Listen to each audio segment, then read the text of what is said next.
Hoje a gente vai para o nosso segundo episódio aí da segunda temporada da nossa série Evangelho em Carne, né, que são exposições versículo por versículo do Evangelho de João. E o texto que a gente vai ler hoje, que vai guiar aí o nosso tempo de exposição, é o capítulo 11, dos versículos 17 até o 36, certo? Evangelho de João, capítulo 11, dos versículos 17 ao 36. Eu gostaria que você abrisse sua Bíblia e deixasse ela aberta durante a exposição para você acompanhar. Amém? João 11, do 17 ao 36. O texto fala o seguinte: Ao chegar, Jesus verificou que Lázaro já estava no sepulcro havia 4 dias. Betânia distava cerca de 3 quilômetros de Jerusalém e muitos judeus tinham ido visitar Marta e Maria para confortá-las pela perda do irmão. Quando Marta ouviu que Jesus estava chegando, foi encontrá-lo, mas Maria ficou em casa. Disse Marta a Jesus: Senhor, se estivesse aqui, meu irmão não teria morrido. Mas sei que mesmo agora Deus te dará tudo o que pedires. Disse-lhe Jesus: O seu irmão vai ressuscitar. Marta respondeu: Eu sei que ele vai ressuscitar na ressurreição, no último dia. Disse-lhe Jesus: Eu sou a ressurreição e a vida. Aquele que crê em mim, ainda que morra, viverá. E quem vive e crê em mim, não morrerá eternamente. Você crê nisso? Ela lhe respondeu: Sim, Senhor. Eu tenho crido que tu és o Cristo, o Filho de Deus que devia vir ao mundo. E depois de dizer isso, foi para casa e, chamando à parte Maria, disse-lhe: O Mestre está aqui e está chamando você. Ao ouvir isso, Maria levantou-se depressa e foi ao encontro dele. Jesus ainda não tinha entrado no povoado, mas estava no lugar onde Marta o encontrara. Quando notaram que ela se levantou depressa e saiu, os judeus que a estavam confortando em casa seguiram, supondo que ela ia ao sepulcro para ali chorar. Chegando ao lugar onde Jesus estava e vendo, Maria prostrou-se aos seus pés e disse: Senhor, se estivesses aqui, meu irmão não teria morrido. Ao ver chorando Maria e os judeus que a acompanhavam, Jesus agitou-se no espírito e perturbou-se. Onde o colocaram? Perguntou ele. Vem e vê, Senhor, responderam eles. Jesus chorou. Então os judeus disseram: Vejam como ele o amava. Amém. Vamos ter uma palavra de oração. Deus, muito obrigado pela tua palavra, muito obrigado pela profundidade do texto bíblico, que não são histórias que nos contaram, mas que são histórias verídicas, histórias que apresentam, Pai, a tua majestade, a tua grandeza, o teu poder na história, Pai, que perdura por séculos e séculos, Pai, e que sempre vai ser revelado, Pai, para nós. Muito obrigado, Senhor, pela tua palavra. No nome de Jesus. Amém. Gente, esse texto, ele faz parte do episódio que a gente começou a ver na semana passada, que narra a história de Lázaro, né? O Johnny falou bem na semana passada sobre o Lázaro, sobre a Maria, a Marta, né? Essa família aí que compõe aqui essa história aqui desse relato, certo? E como vocês viram aí na divulgação, né, nas nossas redes sociais, o tema que a gente vai falar hoje é encontros redentivos. Hoje a gente vai falar sobre encontros redentivos. E esse texto que a gente acabou de ler aqui, ele traz para nós umas características bem profundas de relação, de amizade, de reconhecimento, de fé, de confiança, tudo isso unido ao poder de Deus revelado na pessoa de Cristo. Então a gente vai ver essas duas coisas unidas, né? Então basicamente a gente pode ver como o poder de Deus se apresenta vivo e eficaz na relação de respeito e admiração entre as pessoas. Então Deus se revela poderoso na relação, nas relações, né? Então, no texto do domingo passado, na introdução, né, de todo esse episódio aqui, a gente viu que Jesus, ele e os discípulos receberam ali a notícia da enfermidade de Lázaro. E em certo momento lá do texto, Jesus ele fala para os discípulos que Lázaro tinha adormecido, né? Jesus fala isso para os discípulos, Lázaro adormeceu. E é interessante isso porque muitas pessoas pensam que quando nós morremos, passamos desse estado aqui, a gente entra num estado de sono profundo. Então, tem muito crente que se você perguntar o que vai acontecer depois de você morrer, ele vai falar assim, a gente vai dormir, descansar, né, até o último dia, quando Jesus vai voltar, vai ressuscitar e os mortos e tal, e todo essa ideia aí. E muito desses pensamentos de achar que quando se morre, entra num sono profundo, eles se dão a partir do próprio texto bíblico. Só que uma má interpretação do texto bíblico. Porque o texto, a Bíblia vai apresentar em várias partes, vai usar o termo do sono se referindo à morte.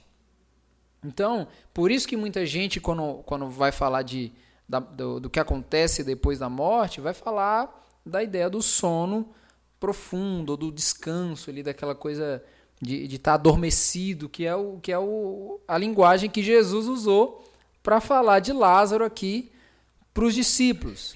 Mas, na verdade, quando a Bíblia ela vai falar de sono, ela está apenas se referindo à morte, à própria morte, e não a um estado pertencente depois da morte, mas é a própria morte. E o próprio Jesus ele confirma isso quando os discípulos, no versículo 12, falam assim para ele, Jesus, se Lázaro está dormindo, então está tudo bem. Se Lázaro está dormindo, beleza. Tá, ele está seguro, ele está de boa. Se ele está dormindo, beleza. Por quê? Porque os discípulos não entendem o que Jesus está dizendo. Não entende? Só que Jesus não estava falando que Lázaro estava dormindo, né? Ele não estava falando simplesmente do sono. Então, Jesus fala o que para eles? Lázaro morreu. Depois de dizer que Lázaro tinha adormecido, e os discípulos responderem que estava tudo bem, então, se ele tinha adormecido, Jesus pega e agora diz mais claramente, Lázaro morreu, certo? E aí no primeiro versículo que a gente leu hoje, versículo 17, o texto diz, ao chegar, Jesus verificou que Lázaro já estava no sepulcro havia 4 dias. Então Jesus ele vai até Betânia para ver Lázaro e as suas irmãs. E quando ele chega em Betânia, lá ele tem a confirmação de que Lázaro realmente está morto. Realmente ele está morto. Essa informação aqui de que ele estava no sepulcro há 4 dias é para confirmar que ele verdadeiramente estava morto. Ó, ele está no sepulcro há 4 dias. Ou seja, ele está de fato morto e não apenas doente. Porque a primeira informação que chegou para Jesus, no primeiro versículo desse capítulo, é que Lázaro estava doente. Então, 4 dias no sepulcro confirma que Lázaro estava morto e não apenas doente. Isso aqui é interessante dentro dessa narrativa. Por quê? Porque a obra que Jesus está para fazer em Lázaro só é possível pela veracidade da sua morte. Por isso que o texto está dizendo, ele estava no sepulcro havia 4 dias. Em outras palavras, o texto está dizendo, ele estava morto. Estava morto. Então, a narrativa está cooperando para a apresentação da obra que Jesus quer fazer. Jesus só pode ressuscitar Lázaro se ele estiver morto. O interesse de Jesus não é curar Lázaro, porque Lázaro não está mais doente. Lázaro está morto. Essa é a ideia aqui. Ele não foi lá, Jesus não vai até Betânia para acordar Lázaro, porque ele não está dormindo. Jesus não vai até Betânia para curar Lázaro de uma enfermidade, porque ele não está enfermo mais. Jesus vai porque ele está morto, por esse motivo. E aí os versículos 18 e 19 diz assim: Betânia distava cerca de 3 quilômetros de Jerusalém, e muitos judeus tinham ido visitar Marta e Maria para confortá-las pela perda do irmão. Então a gente sabe muito bem que Jerusalém é a habitação central dos judeus. É o lugar onde os judeus estão localizados. E aqui, quando o texto está narrando a distância de Jerusalém até Betânia, né, como está dizendo aqui que era cerca de 3 quilômetros, isso aqui não é uma mera informação. Vou colocar essa informação técnica aqui no texto. Para quê? O que vai mudar a gente saber que Jerusalém e a Betânia era cerca de 3 quilômetros? O que vai mudar na narrativa, em questões técnicas, essa informação? Aparentemente nada. Só que, na verdade, aqui, João ele está narrando tudo o que pode contribuir para a exatidão dessa história. Toda informação que contribui para tornar a história verídica, para mostrar aonde a história quer caminhar, qual o caminho que ela quer trilhar, João trata de colocar aqui, certo? Então, a ênfase aqui, a gente viu que muitos judeus tinham ido visitar Marta e Maria. E antes dessa informação, o texto coloca a distância de Betânia para Jerusalém. Então, a distância de Betânia para Jerusalém e depois judeus indo visitar Marta e Maria. Então, a ênfase disso aqui não é o ato dos judeus. Não é esse ato aqui solidário dos judeus indo visitar as irmãs que estão enlutadas e tudo mais. Porque, afinal de contas, a distância de Jerusalém para Betânia é 3 quilômetros. Não tem nada de extraordinário em você se deslocar 3 quilômetros para visitar alguém. Não tem nada de extraordinário. Dependendo de onde você está indo, é caminho, então é cômodo até. Não é nada de super... que a gente pode olhar e parabenizar. Nossa, olha a atitude aqui dos judeus. É cômodo, não é extraordinário. Certo? Mas a grande ênfase aqui do texto, que João está apresentando a distância de Betânia para Jerusalém e relatando judeus indo visitar Marta e Maria, a grande ênfase disso aqui é Deus reunindo os amigos de Jesus, que é a família de Lázaro, e os judeus, para que todos vejam a manifestação do seu poder. É isso que Deus está fazendo. Deus poderia, muito bem, Jesus poderia se revelar só para Marta e Maria. Quem que ficaria sabendo do milagre? Só a família. Ponto. Só que, olha a ênfase disso aqui. Os judeus estão indo visitar Marta e Maria para consolá-las, e Deus está movendo essa situação para revelar o seu poder para todos. Manifestar o seu poder ali para todos, para que todos esses agora sejam testemunhas do milagre, e não apenas a família. Então essa é a ênfase aqui de João. Essa é a ênfase. A ênfase de João aqui é cristocêntrica. Olha o que João está relatando. O interesse de Deus em apresentar Cristo, a obra de Cristo. Então, João está focando cristocêntrico no seu relato, e a ação de Deus é missiológica. João está narrando algo que evidencie Cristo, e por trás dessa narrativa, a história que está acontecendo, a ação que está acontecendo aqui, que é a ação de Deus, é uma ação missiológica. Deus reunindo povos diferentes para que todas essas pessoas possam ver o seu poder e testemunho daquele milagre que está ali para acontecer. Entendeu? Então Deus ele não quer que apenas a família de Lázaro seja testemunha do milagre. Não. E até diferente da característica de Jesus após os milagres, seus feitos, as suas boas obras, né? Que sempre ele pedia para que não falasse nada. Agora a coisa está tendo uma outra característica. Antes ele falaria assim, ó, não fala para ninguém, só entre nós aqui. Te curei, ó, vai e não fala para ninguém. Agora aqui a coisa meio que muda de configuração aqui. Nesse momento as coisas vão mudando de configuração aqui. Por quê? A presença dos judeus, vendo aquela situação ali, nesse momento, é para testemunhar da obra de Cristo e espalhar a notícia. Agora os judeus vão ver e vão espalhar a notícia. A apresentação de Jesus como Messias está progredindo. Essa é a ideia aqui. E aí nos versículos 20, 21 e 22 o texto diz: Quando Marta ouviu que Jesus estava chegando, foi encontrá-lo. Mas Maria ficou em casa. Disse Marta a Jesus: Senhor, se estivesses aqui, meu irmão não teria morrido.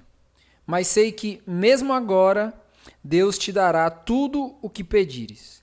Aqui a gente tem uma série de pontos aqui bem interessantes nesses 3 versículos aqui para a gente ver. Quando Marta ela sai e ela vai ao encontro de Jesus, a gente tem uma junção aqui nessa ação dela de reverência e admiração que ela nutre por Jesus, mas também a gente vê que ela tem interesse de encontrar Jesus mais discretamente.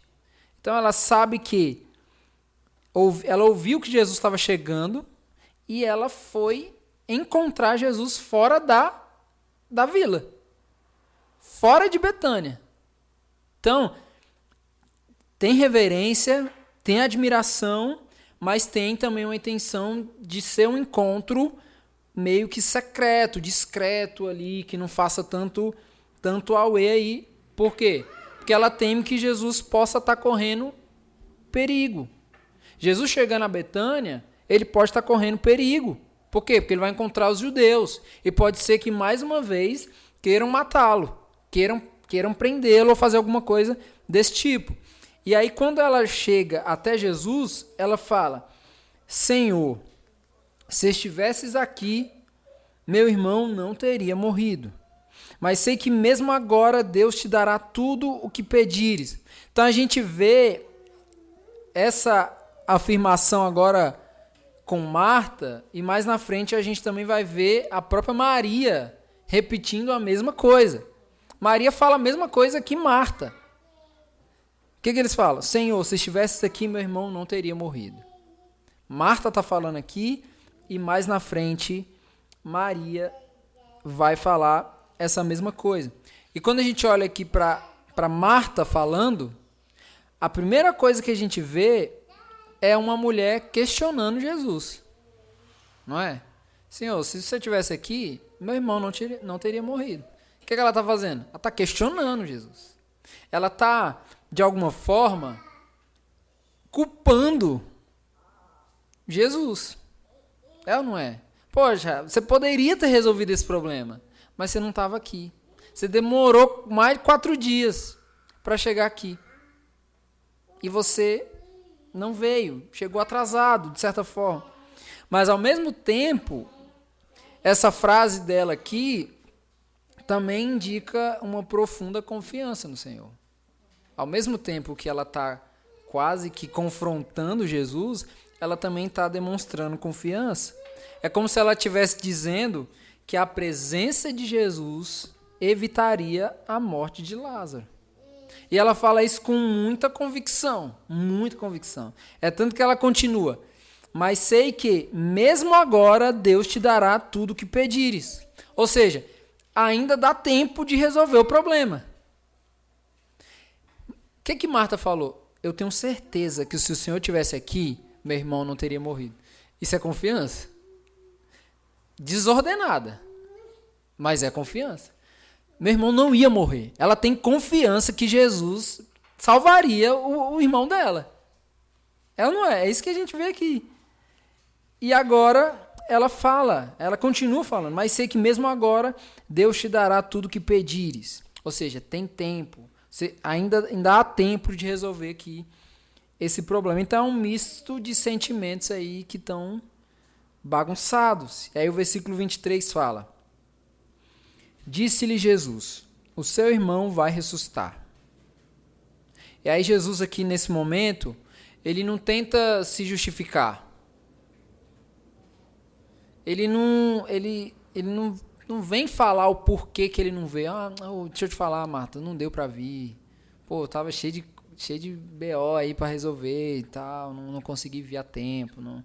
Jesus, ele não tenta se justificar, ele não quer explicar por que ele não veio antes. E ele também não tenta questionar Marta por que ela tá cobrando algo dele. Ele fala, opa, pera aí, minha filha. Você tá falando com quem? Você tá louca? Ele também não faz nada disso. Jesus, ele é aqui direto. O que ele está prometendo é muito mais do que simplesmente sair do túmulo vivo e confirmando o milagre. A fala de Jesus aqui, o que ele está prometendo, falando para Marta, é muito mais do que, não, eu vou tirar seu irmão do túmulo. Não, você vai ver, o milagre vai acontecer e tudo mais. É muito mais. E a continuação aqui do texto vai fazer a gente se aprofundar nisso que Jesus está prometendo aqui. Versículos 24 e 25. Marta respondeu, eu sei que ele vai ressuscitar na ressurreição, no último dia. Disse-lhe Jesus, eu sou a ressurreição e a vida. Aquele que crê em mim, ainda que morra, viverá. E quem vive e crê em mim, não morrerá eternamente. E ele finaliza, você crê nisso? Então agora parece que Marta está se contradizendo. A mesma mulher que tinha certeza que se Jesus estivesse ali, o irmão dela não teria morrido, e que também demonstrou fé em que aquilo que Jesus pedisse ao Pai, ele faria, agora ela parece não acreditar na ressurreição. Agora parece que ela não está acreditando no fato que Jesus disse que o irmão dela vai ressuscitar.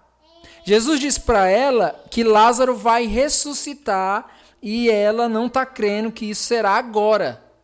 Ela está crendo que vai ser na ressurreição do último dia. Jesus não está falando da ressurreição do último dia. Jesus está falando do que ele vai fazer. E ela está, eu sei que ele vai ressuscitar no último dia, né? Todos nós, tipo isso. Beleza, eu já sei disso. Ou seja, ela não está crendo no que Jesus quer fazer aqui. E o que Jesus responde para ela é lindo. O que ele fala? Eu sou a ressurreição e a vida. Ou seja, o retorno à vida pertence a mim. A ressurreição está em mim. Eu sou a ressurreição. Não há ressurreição fora de mim. É isso que Jesus está falando aqui.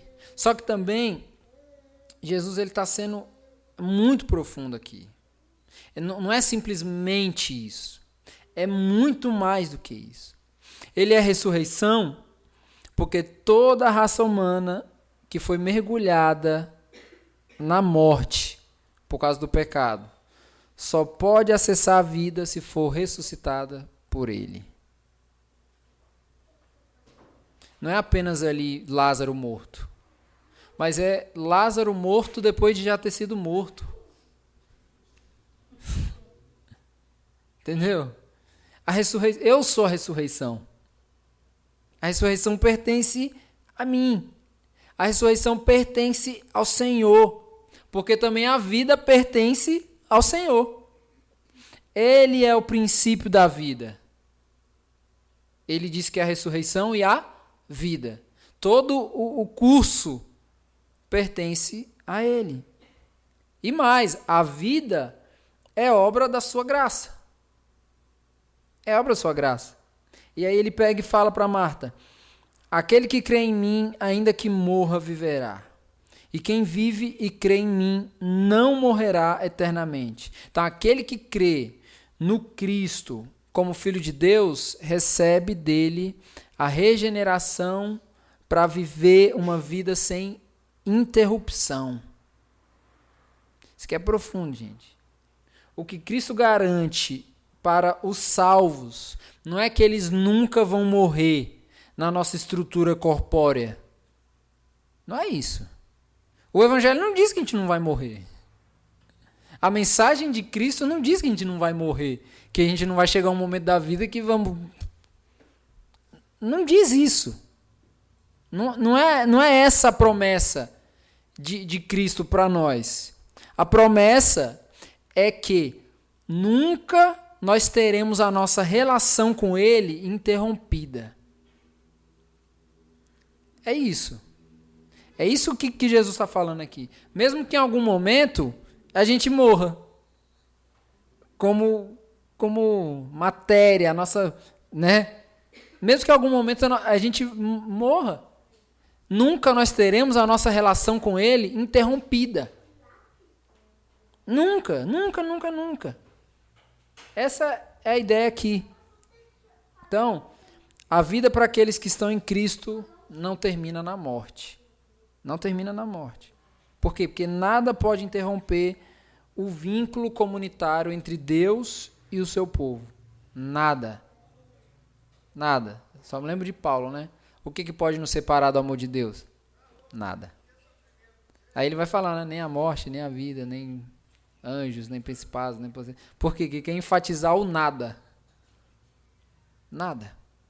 Nem isso, nem aquilo, nem aquilo. Nada, nada, nada, nada pode nos separar do amor de Deus. Nem a morte pode nos separar do amor de Deus.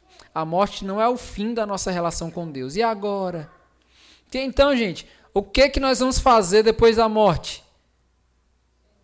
Nós vamos continuar a nossa relação comunitária com Deus sem nenhuma interrupção e agora totalmente direcionada. E agora sem as coisas que ficam aqui, ó, nos atrapalhando, ofuscando essa relação. Né? A gente vive entre altos e baixos na nossa relação com Deus, porque tem um monte de coisa ofuscando aqui, um monte de coisa atrapalhando. Então, o que vai acontecer quando a gente morrer? A gente vai continuar tendo a nossa relação com Deus, porque não há interrupção, não há nada que possa nos separar dessa união com Ele, porque nós somos criados para Ele, por Ele, para Ele, nele, feituras do Senhor, criados para boas obras. É isso. Então, a vida para aqueles que estão em Cristo não termina na morte, não termina. E aí Jesus pergunta a Marta: você crê nisso? E o versículo 27 fala: ela lhe respondeu: sim, Senhor, eu tenho crido que tu és o Cristo, o Filho de Deus que devia vir ao mundo. Então a resposta de Marta é muito importante, porque a afirmação dela aqui tem a ver com o entendimento profético de que Jesus é o Messias. Ela está falando aqui: tenho crido que tu és o Cristo, o Filho de Deus, que devia vir ao mundo. Marta não está dizendo que crê em Jesus porque viu ele fazendo alguma coisa, pelo que viu ele fazendo. Marta não está dizendo que crê nele por esse motivo. Afinal de contas, tantos outros já vieram, já fizeram coisas até parecidas com as coisas que Jesus fez, né? Mas nunca ninguém apareceu com clareza messiânica. Será que é esse agora? Ih, não parece. Faz até umas coisas aí, mas não parece. Nunca ninguém apareceu revelando ser o Messias. Só Cristo. Somente Cristo. Então Marta, ela crê que Jesus é o Cristo e não apenas o Nazareno, filho da Maria e do José. Ela crê que ele é o Cristo, ou seja, anúncio profético de Cristo como Messias. E não apenas como Jesus, o curandeiro, mas o Messias, o Cristo, o Filho de Deus. É nisso que ela está dizendo que crê. Ele é o Filho de Deus que devia vir ao mundo, como foi predito pelos profetas. É dele, o Messias, que virá a restauração de todas as coisas. E aí os versículos 28 e 29 fala: E depois de dizer isso, foi para casa. E chamando à parte Maria, disse-lhe: O mestre está aqui e está chamando você. Ao ouvir isso, Maria levantou-se depressa e foi ao encontro dele. Então, percebam que até esse momento aqui, Jesus ainda nem entrou em Betânia. Jesus está na porta, porque Marta foi ao encontro dele lá. Jesus nem entrou ainda.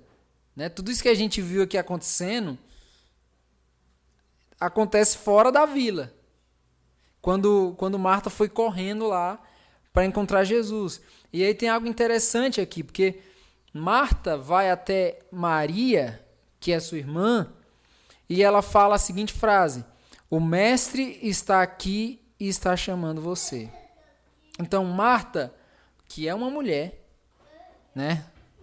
Ela está falando a uma outra mulher, usando o termo mestre, mostrando que há uma admiração, uma grande admiração que as duas tinham por ele.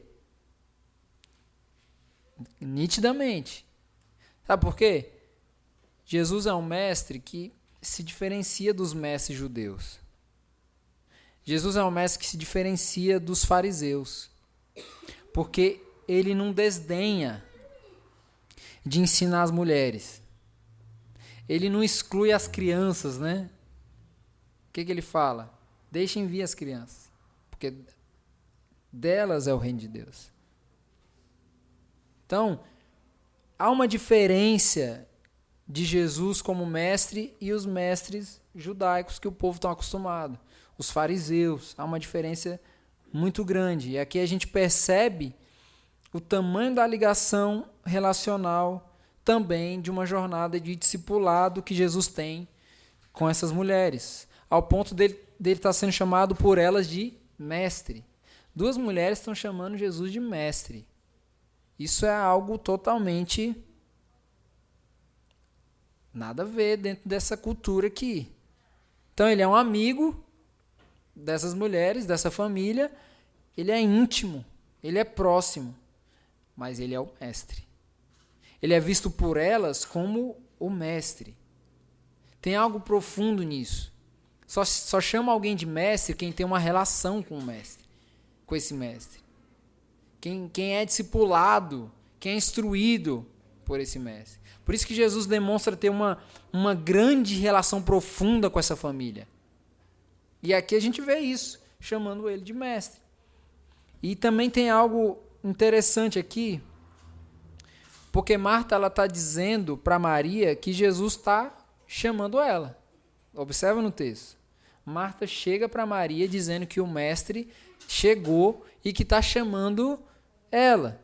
E a gente não vê no texto Jesus mandando Marta chamar Maria. Quando eu li a primeira vez eu fiquei, ué, perdi alguma coisa aqui?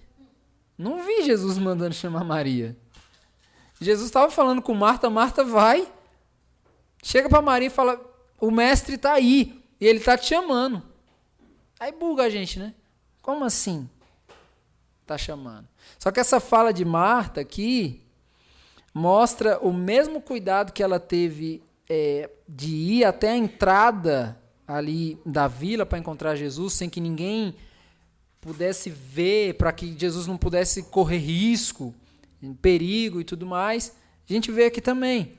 Marta quer que Maria vá até a entrada da vila também para encontrar Jesus. Discretamente, da mesma forma que ela foi. Por isso que ela fala, Jesus está te chamando lá. Porque ela poderia falar, não, vem Jesus, vamos lá em casa. Maria está lá, tem uns judeus lá também. A gente já faz um café lá, já fica tudo tudo de boa. Mas não, ela vai e fala, o mestre está aí e está te amando. Por quê? Porque ela tem zelo pela vida de Jesus. Ela não quer que Jesus entre e corra risco. Então ela quer que Maria vá até Jesus para poder também encontrar ali Jesus. Certo? E a gente pode ter certeza aqui de uma coisa. Jesus foi ao encontro de pessoas na qual ele ama. Jesus foi encontrar pessoas que ele ama. Para essas mulheres aqui, Jesus ele estava se arriscando em ir até lá.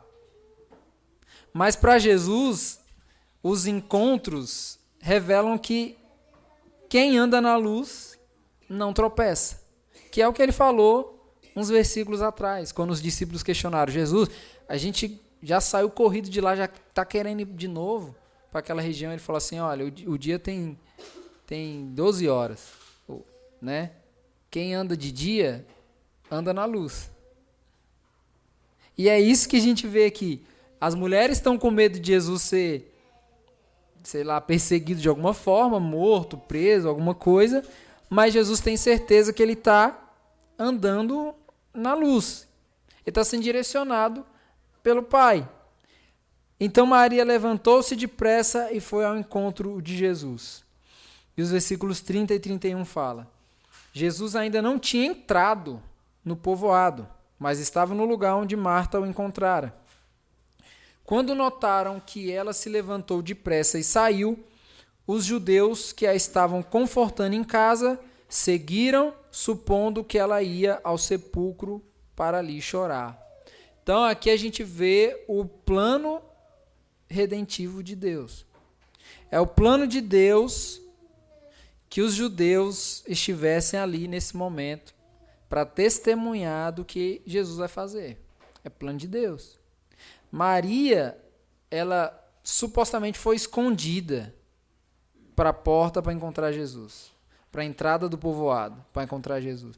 Mas os judeus perceberam e foram até atrás dela. E aí o versículo 32 fala: chegando ao lugar onde Jesus estava e vendo, Maria prostrou-se aos seus pés e disse: Senhor, se estivesses aqui, meu irmão não teria morrido. Perceba então que as duas mulheres que reconhecem Jesus como mestre, elas falam exatamente a mesma frase aqui quando encontram Jesus. Maria aqui, diferente de Marta, se prostra aos pés de Jesus. Ela cai aos pés de Jesus. Isso mostra aqui que na casa desses irmãos, né, na casa dessa família aqui, Jesus ele é verdadeiramente honrado. Essa família ama Jesus. E ama porque eles têm uma relação muito próxima. Eles têm uma relação de amizade muito profunda. O ato de Maria se prostrar aos pés de Jesus aqui, nessa situação, é algo que excede os costumes. Não é algo comum a se fazer. Somente aos reis as pessoas se prostravam aos pés. Somente aos reis. Maria se prostra aos pés daquele que não apresenta nenhuma característica de ser um rei. Visivelmente, Jesus não apresenta nenhuma característica de ser um rei. Ele não tem aparência de rei. Ele não se veste como rei. Ele não tem grandes aparições que demonstrem a realeza.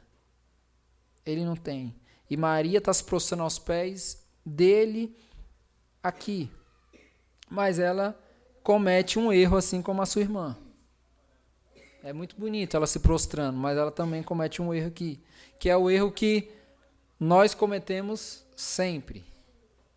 O mesmo erro de Maria, a gente também comete. A gente até demonstra que a gente crê em Deus, não é?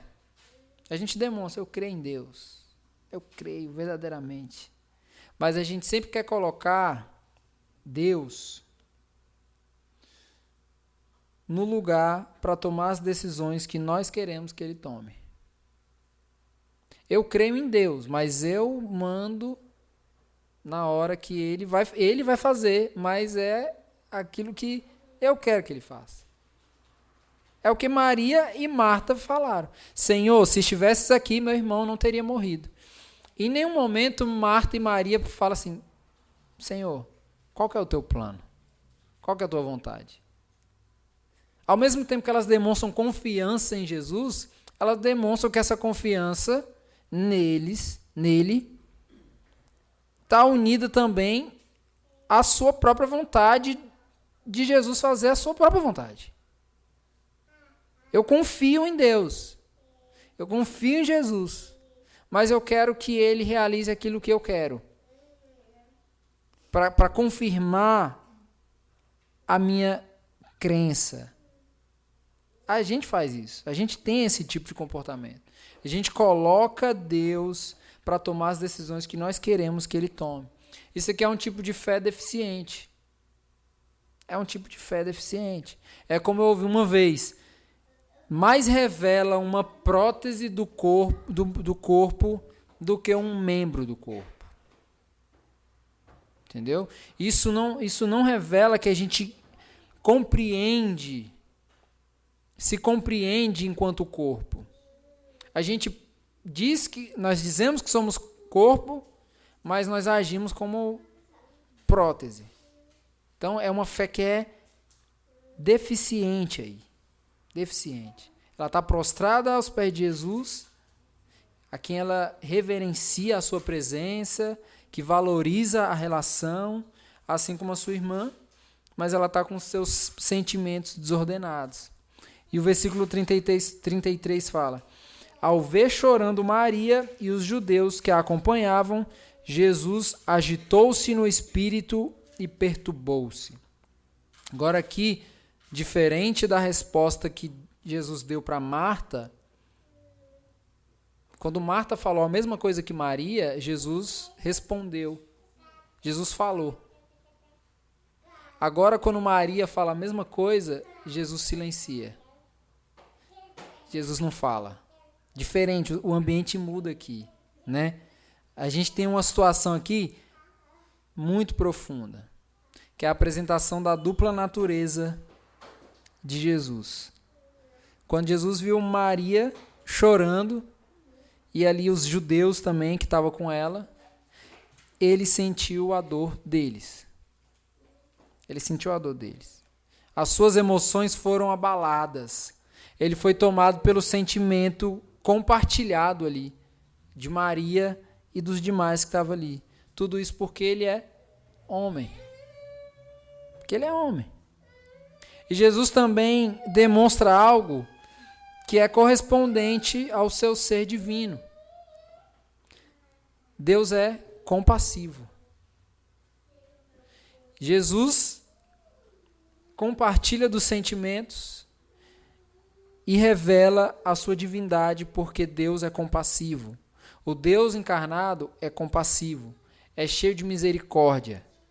Por isso que o atributo de Deus de ser misericordioso e compassivo é um atributo comunicável. Porque ele requer de nós que nós sejamos também compassivos e misericordiosos. Misericórdia, ser misericordioso, não é simplesmente assim, você não está merecendo não, mas é isso. Não é simplesmente isso. Mas é compreender a dor e compartilhar dessa dor, porque isso é ser compassivo. E aí os últimos 3 versículos apresentam ainda mais esse sentimento, que fala, onde o colocaram? Jesus fala. E aí eles falam, vem e vê, Senhor. E aí o texto diz, Jesus chorou. Então os judeus disseram, vejam como ele o amava. Então Jesus ele chega na frente do túmulo e pela tensão que a gente pode ver no texto aqui, ele chora. Ele chega na frente do túmulo e ele chora. Jesus chora. A gente quase nunca consegue compreender isso, né? Jesus chora. Mas Jesus ele não está chorando aqui pelo fim de Lázaro. Jesus não está chorando porque Lázaro morreu. Até porque o fim de Lázaro é a ressurreição. Será a ressurreição. Ele não pode chorar por algo que ele vai resolver já já. Não é por isso que Jesus está chorando. Não é esse a ideia. Jesus ele chora porque ele está partilhando do sentimento. Ele está partilhando do sentimento. Essa atitude de Jesus aqui é algo que dificilmente a gente consegue entender. Dificilmente. A atitude de Jesus é algo profundo demais. É algo muito profundo. Por quê? O choro de Jesus aqui é companhia e não desespero. Jesus, ele está abraçando. O choro de Jesus abraça e não se desespera. Não é isso mesmo, perdemos nosso amigo, sei o quê, desesperado, luto. Não é isso. O choro de Jesus é aquilo que o próprio Paulo vai nos alertar como cristãos de que chorem com os que choram. Qual que é a lógica de chorar com os que choram, gente? Não, fica um clima pior, não é? Pô, o cara tá chorando, o outro chega e chora também. E agora? O negócio ficou ruim. Só que é a ideia de você ser compassivo. É a ideia de você compartilhar do sentimento do outro. O que Jesus está fazendo aqui não é um ato de desespero. Jesus não está chorando porque ele está desesperado porque perdeu um amigo. Não. Jesus está chorando porque ele está abraçando o sentimento daquelas pessoas. O choro de Jesus é companhia. Não é desespero. Não é. Porque ele sabe que esse amigo aí vai sair daqui a pouco do túmulo. Vai romper com a morte. Jesus está chorando porque ele carrega em si a dor, o sofrimento, o luto das pessoas, mesmo que ele tenha uma redenção preparada para elas. Isso que a gente não consegue compreender. Jesus chorando com as pessoas que ele vai consolar. Você consegue pensar que tipo de ação é essa? Ele vai resolver o problema delas. Ele vai resolver. Só que nesse momento, ao invés de ele falar, calma, não chora. Eu vou resolver. O que ele faz? Chora. Chora. Isso é louco, gente. Isso é virtude. Isso, para nós, a gente precisa aprender que o choro é virtude do Evangelho. É graça estendida. É misericórdia sendo derramada. É isso que a gente tem aqui por trás de tudo isso. Então, certamente os judeus aqui não entenderam nada daquilo que estava acontecendo. Por que eles falam? Vejam como ele o amava. Para os judeus, Jesus está chorando porque amava Lázaro. Eles não entenderam por que Jesus está chorando. Olha como ele amava, está chorando. Só que não era por isso que Jesus estava chorando. E aí o texto encerra aqui.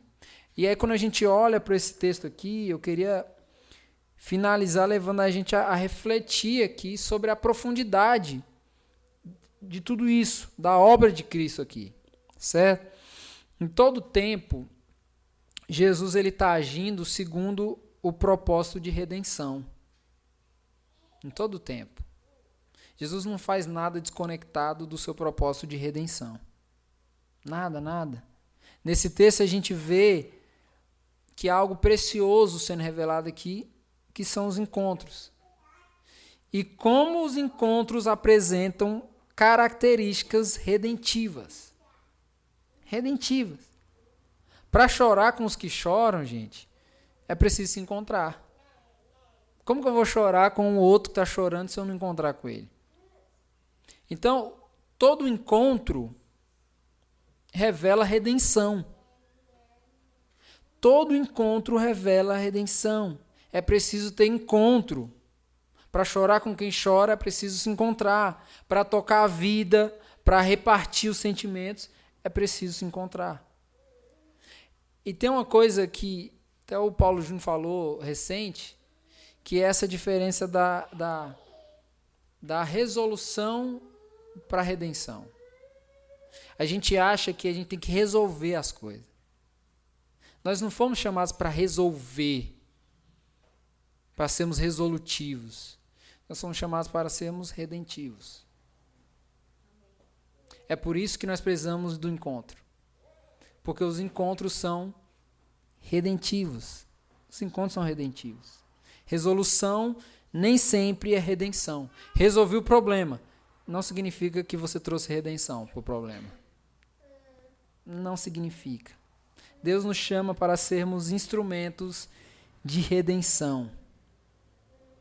Aqui no olhar de resolução, Jesus poderia fazer Maria parar de chorar. Um olhar de resolução. Jesus ia falar assim, calma Maria, não precisa chorar, eu vou resolver o problema. Porque é um olhar de resolução. Nesse olhar, ele faria isso. Mas no olhar de redenção, o que foi que ele fez? Chorou. Essa é a diferença. Nós não fomos chamados para resolução, nós fomos chamados para redenção, que pode parecer muito parecido. A gente acha que vai resolver os problemas do mundo. Nós não fomos chamados para resolver os problemas do mundo. Nós fomos chamados para sermos instrumentos de redenção. De redenção.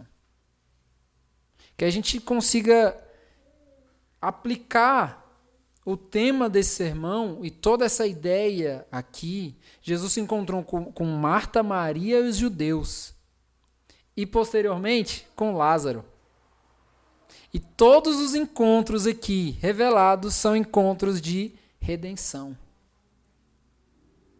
Encontros de redenção.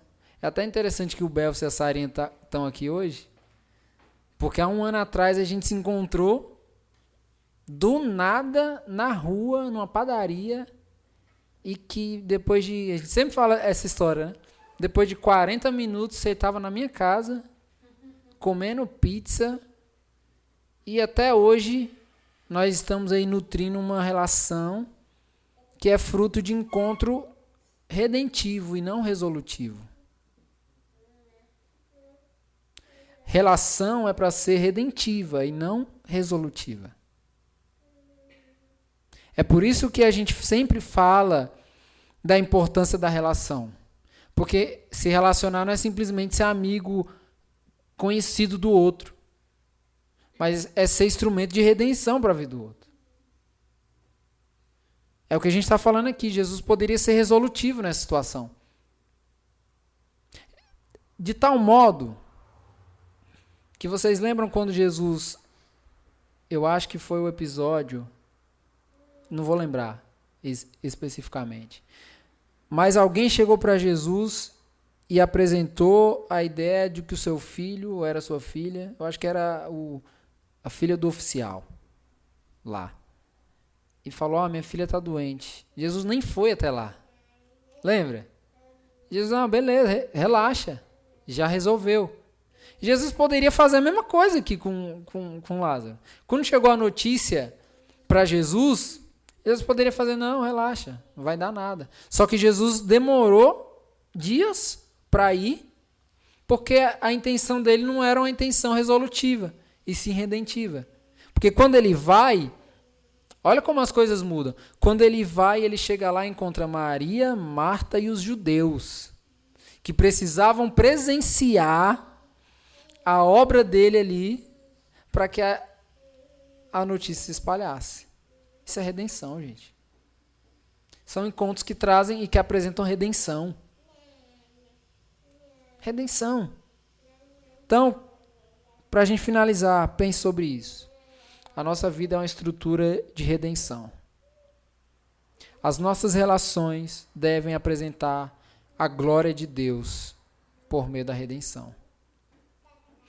O nosso nível de amizade, relacionamento com as pessoas, se não forem redentivos, não é bênção para o outro. Por isso que eu sempre falo, analise a sua vida aí. É massa as pessoas estarem perto de você? É bênção de Deus? Você é bênção de Deus ou você é pedra de tropeço para o irmão? Você é resolutivo ou você é redentivo? Os nossos encontros promovem o quê? As nossas relações promovem o quê? Porque se promove redenção, revela o poder e a glória de Deus que habita na relação. É isso. Amém? Vou te dar 2 minutos para você fazer uma oração, pensando sobre tudo isso.